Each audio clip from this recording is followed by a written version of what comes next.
जब छोटे थे ना, तो मम्मियों को जब ये सब करते हुए देखते थे तो सोचते थे ये फालतू काम है, क्या मम्मी पूरे दिन ये सब करती रहती थी। और जब कभी मम्मी कहती थी आके हेल्प करा दो तो बिल्कुल हेल्प कराने नहीं जाते थे।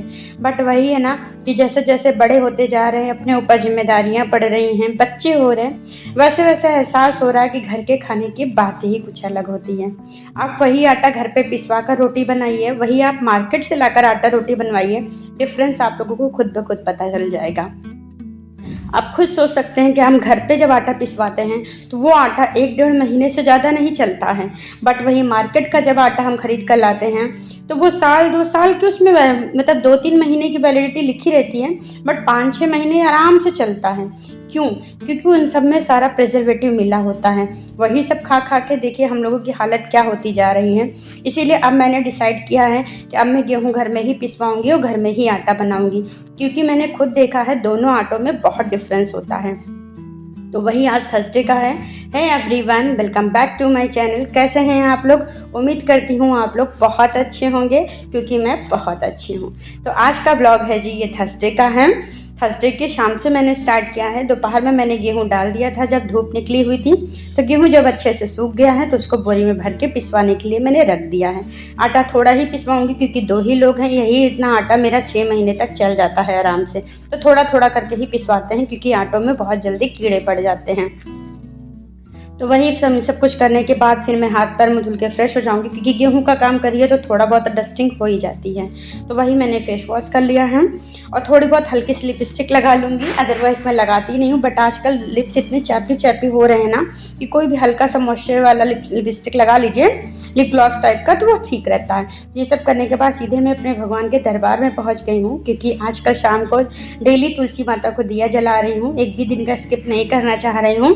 तो वही मैं उनका दिया जला दूंगी भगवान जी के पास। पहले दिया जला के फिर वही दिया मैं मंदिर में तुलसी के पास रख देती हूँ। उसके बाद ये सब करने के बाद मैं किचन में आ गई हूँ सीधे। करवा के अंदर जो चूड़ा खील भरा जाता है, कहते हैं वो खुद ब खुद ही खाना होता है, किसी को दे नहीं सकते हैं।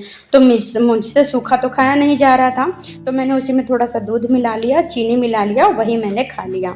वो खाने में टेस्टी भी काफ़ी ज़्यादा लग रहा था, क्योंकि थोड़ी देर मैंने भिगो दिया था तो अच्छे से वो फूल गया था। ये सब करने के बाद सीधे फिर मैं चावल रख दूँगी चढ़ाने के लिए, क्योंकि आज मैं कुछ स्पेशल बनाने जा रही हूँ, अपने तिवारी जी का फेवरेट। मेरे तिवारी जी को बहुत पसंद है, वही आज मैं बनाने जा रही हूँ। तो सबसे पहले मैं चावल रख दूँगी, क्योंकि चावल बना के चावल को ठंडा करके फिर बनाना होगा।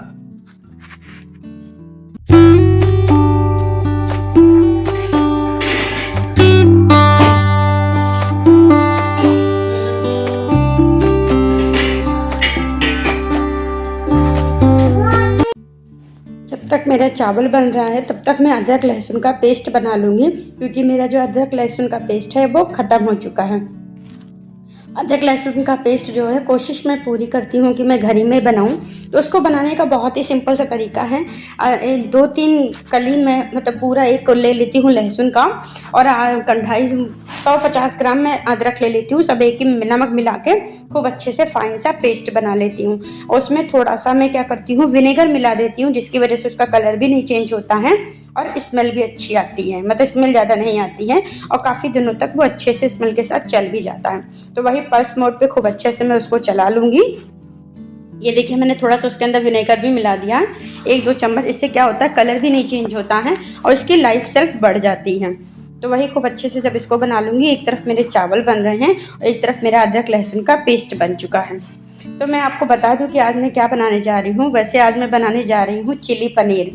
हाँ, चिली पनीर ही बोलेंगे इसको चिली पनीर और फ्राइड राइस बनाऊंगी। तो वही पनीर मैंने सुबह घर पे ही बना लिया था। वो घर पे बनाना मुझे ज़्यादा सही लगता है, क्योंकि वो फ्रेश भी होता है और ठीक भी लगता है मुझे।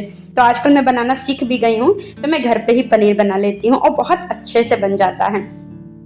तो वही इसको क्यूब्स में खूब अच्छे से काट लूँगी मैं। उसके बाद पनीर को उसी में थोड़ा सा मैं क्या मिला दूँगी, अदरक लहसुन का जो पेस्ट है वो मिला लूँगी, 1-2 चम्मच खूब अच्छे से, क्योंकि इसमें जो इसकी पेस्ट का फ्लेवर होता है वो बहुत अच्छा आता है।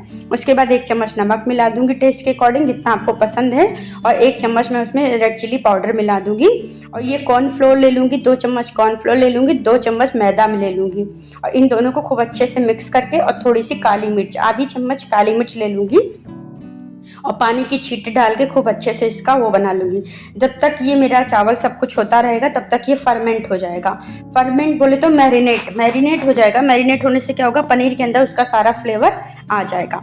जब तक वो मैरिनेट हो रहा तब तक मैं सब्जियों की चॉपिंग कर लूँगी, क्योंकि जो चिली पनीर जब बनाओ ना तो उसमें सबसे ज़्यादा सब्जियों की चॉपिंग करनी पड़ती है। बहुत सारी सब्जियाँ काटनी पड़ती हैं और शेप्स का बहुत ज़्यादा ख्याल रखना पड़ता है, क्योंकि जो प्याज होते हैं उसको छोटे छोटे वैसे पार्ट्स में अलग अलग पूरा एक लेयर करनी पड़ती है, और जो शिमला मिर्च होते हैं उसको ट्रायंगल शेप में काटना पड़ता है, और गाजर को भी। और ये थोड़ा सा मैंने बना लिया है चावल फ्राई करने के लिए।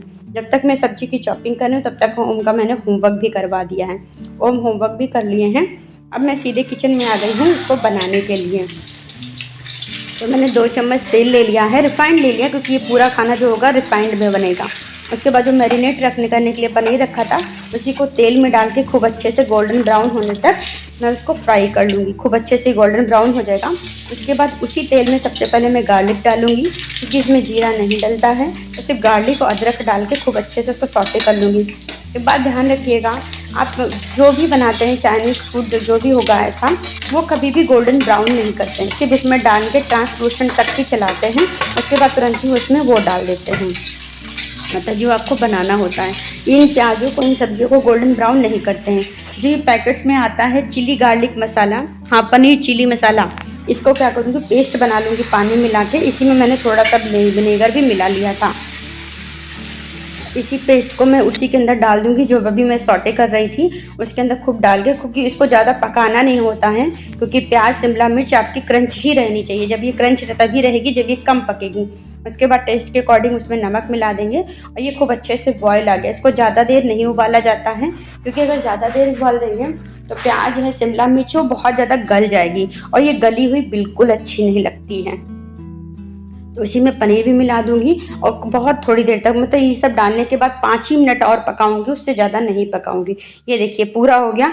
ये ग्रेवी आपको ज़्यादा इसलिए लग रही है क्योंकि जब ये ठंडी होती है तो वो अपने आप गाढ़ी हो जाती है, क्योंकि इसमें कॉर्नफ्लोर मिला होता है तो गाढ़ी हो जाती है। ये एक तरफ मैंने चावल भी फ्राई कर लिया है सिंपली तरीके से, क्योंकि ऑलरेडी ये इतनी स्पाइसी है तो चावल को मैंने थोड़ा लाइट ही रखा है। तो ये सब करते कराते तिवारी जी भी आ गए हैं, तो तिवारी जी का भी दे दूंगी। तिवारी जी क्या करते हैं, ओम को खिला लेते हैं। ये सब कर रहे हैं, तब तक मैं यहाँ पे दूध ले आए हैं, मैं दूध गैस पर रखकर तभी खाने जाऊंगी। चलिए फिर इसी बात पे इस ब्लॉग का यहीं पे एंड करते हैं। आई होप आपने मेरे इस ब्लॉग को एंजॉय किया होगा। अगर आपको पसंद आया है तो प्लीज़ लाइक शेयर सब्सक्राइब कर ही जाइएगा, और कॉमेंट करना प्लीज़ मत भूलिएगा। चलिए फिर मिलते हैं आपसे अपने नेक्स्ट ब्लॉग में, तब तक अपना ख्याल रखिएगा। Bye, take care, see you soon.